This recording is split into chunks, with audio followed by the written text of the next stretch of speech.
Bang! It all started with a bang. A single deafening sound that echoed through the streets of Sarajevo, a city that would soon be etched into the annals of history. On June 28, 1914, Archduke Franz Ferdinand, heir to the Austro-Hungarian throne, was visiting Sarajevo. He was accompanied by his beloved wife, Sophie, Duchess of Hohenberg. The couple was there to inspect the imperial armed forces in Bosnia and Herzegovina, regions that had been annexed by Austria-Hungary in 1908. Sarajevo, a city nestled in the heart of Bosnia, was a melting pot of cultures and ethnicities. It was part of the Austro-Hungarian Empire, a vast and diverse realm that stretched across much of Central and Eastern Europe. As the Archduke and his wife rode through the city in an open car, they were met with cheers and waves from the crowd. But hidden among the onlookers was a young Serbian nationalist named Gavrilo Princip. Princip, a member of the Black Hand, a secret society committed to ending Austro-Hungarian rule in the Balkans, saw his opportunity. With a swift and deadly aim, he shot and killed both the Archduke and his wife. This assassination was the spark that ignited World War I. The news of the Archduke's death spread like wildfire, sending shockwaves throughout Europe. The delicate balance of power that had been maintained for decades was now teetering on the brink of collapse.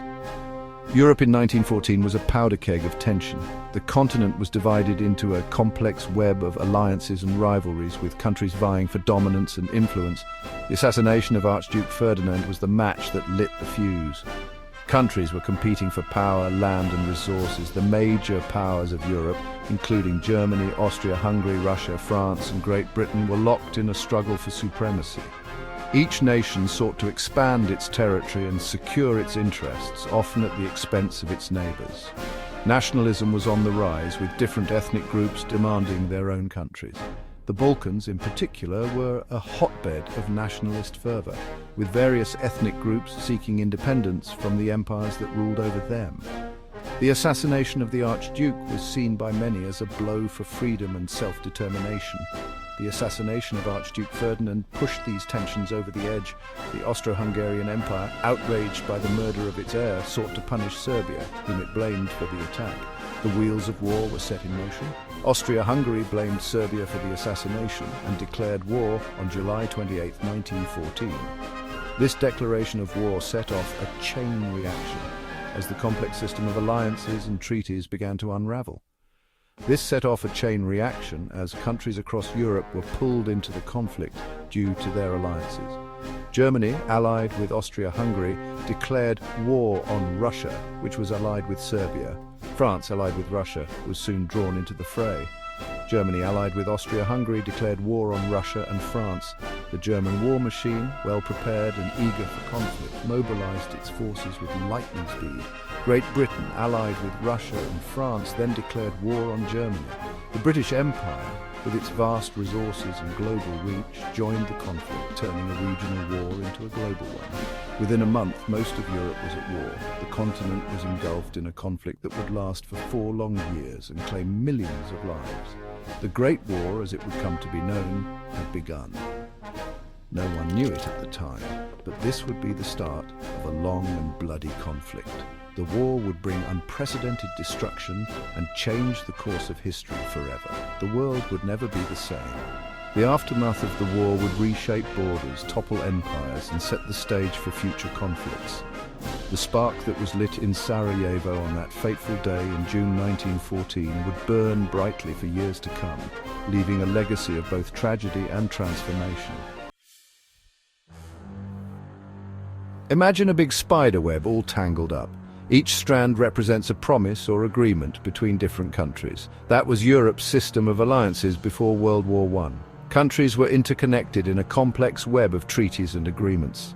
Countries made promises to help each other if they were ever attacked. These promises were meant to create a balance of power and deter any one nation from becoming too aggressive. These alliances were supposed to keep the peace. The idea was that if everyone knew they had powerful friends, no one would dare to start a war. But instead they made things much worse. The alliances created a situation where a conflict between 2 countries could quickly involve many others. When Austria-Hungary declared war on Serbia, it triggered this web of alliances. What started as a regional conflict began to spiral out of control. Russia, allied with Serbia, mobilized its army. This was seen as a direct threat by Austria-Hungary and its allies. Germany, allied with Austria-Hungary, saw this as a threat and declared war on Russia. The situation was escalating rapidly. Then Germany declared war on France because France was allied with Russia.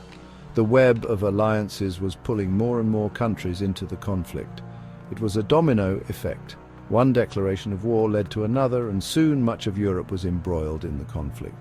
Great Britain, allied with both France and Russia, tried to stay neutral at first. They hoped to avoid being dragged into the war, but when Germany invaded Belgium, a neutral country, Britain declared war on Germany. The invasion of Belgium was a turning point. The Ottoman Empire and Bulgaria later joined the Central Powers, adding more fuel to the fire. Meanwhile, Italy, Japan and others joined the Allied powers. The conflict was no longer just a European war, it had become a global one. The alliance system turned a small regional conflict into a massive world war. The intricate web of alliances had transformed into a battlefield.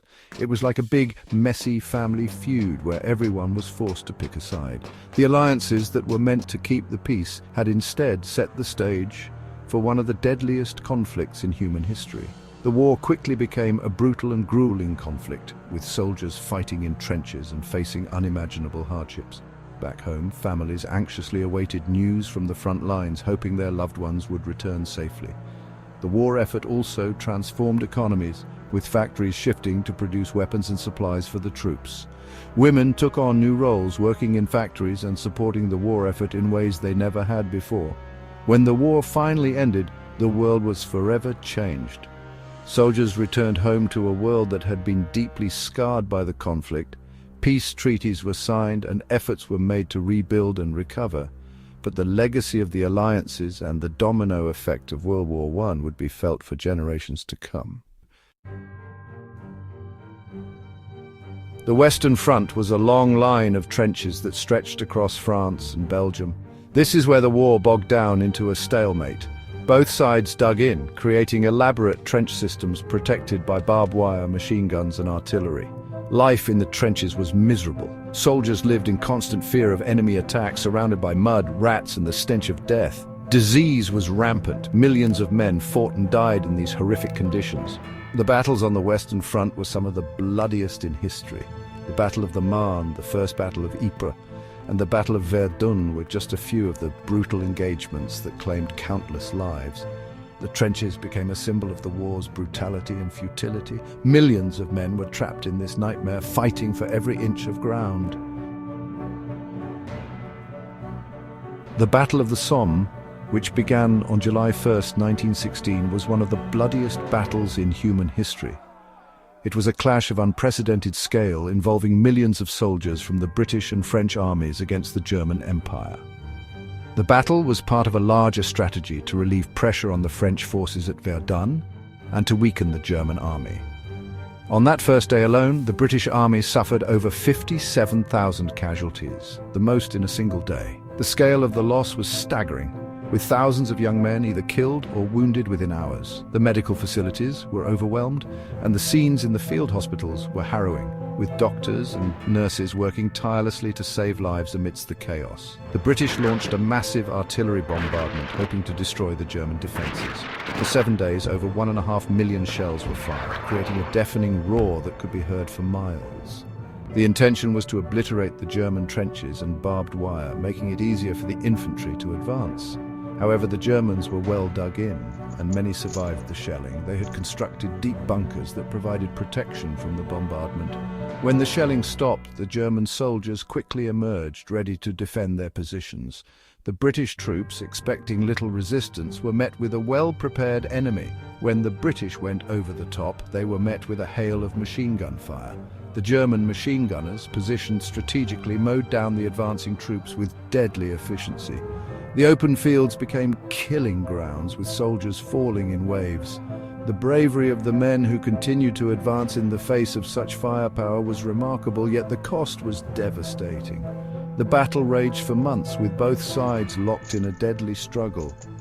The conditions in the trenches were appalling, with mud, rats and the constant threat of enemy fire.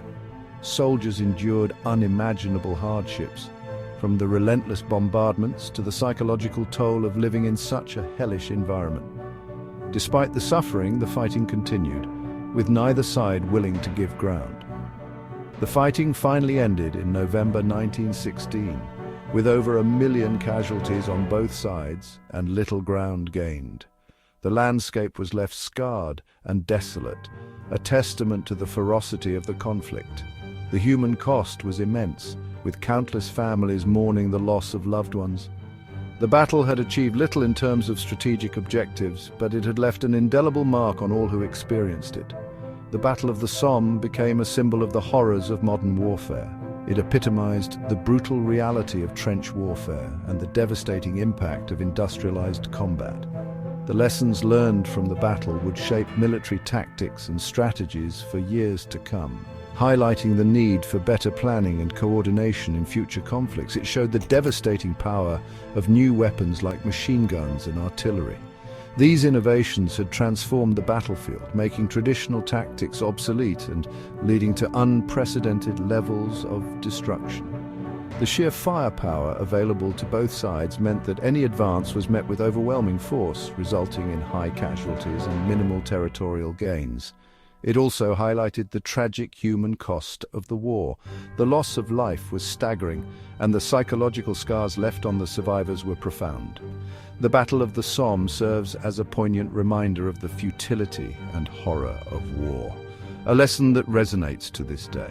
The memorials and graves that dot the landscape stand as silent witnesses to the sacrifice and suffering endured by so many.